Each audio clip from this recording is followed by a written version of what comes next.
世間虛假不實，最有價值係念佛往生極樂。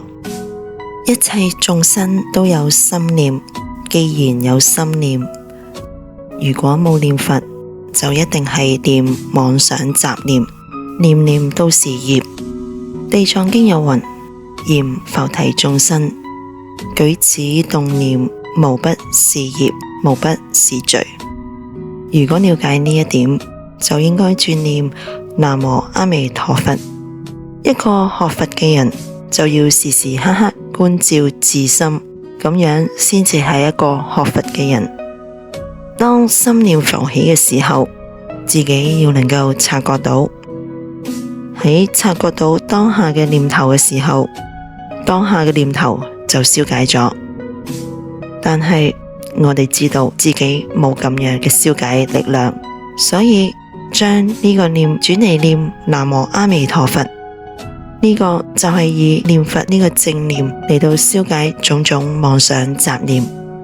另外，若果往生極樂世界嘅心係好懇切嘅話，唔需要別人嘅鼓勵鞭策，佢自然而然就會想要念佛，因為佢知道世間係虛假嘅，係顛倒嘅，唔係真實嘅。唯有極樂世界先至係真實嘅，阿彌陀佛先至係真實嘅，先至係值得追求嘅，先至係值得心心念念去思慕嘅。喺呢個情況之下，佢嘅心心念念自然會想要念南無阿彌陀佛，因為佢知道盡其一生之中最有價值嘅唔係事業有成、賺大錢、地位崇高、家庭美滿，而係念佛往生極樂世界。因為世間嘅一切榮華富貴，全都只係各人嘅因緣果報，而且苦樂禍福都只係暫時。更何況，其實娑婆世界係為苦無樂，樂盡苦至，樂嘅本質即係苦，所以佢決定要徹底離苦得樂。究竟厭捨娑婆之苦，完全因無極樂之樂，佢會有咁樣嘅觀念。既然有咁樣嘅觀念，佢嘅心心念念自然會念南無阿彌陀佛，因為念佛係往生嘅正因。如果係咁樣，佢就係一個決定往生嘅人。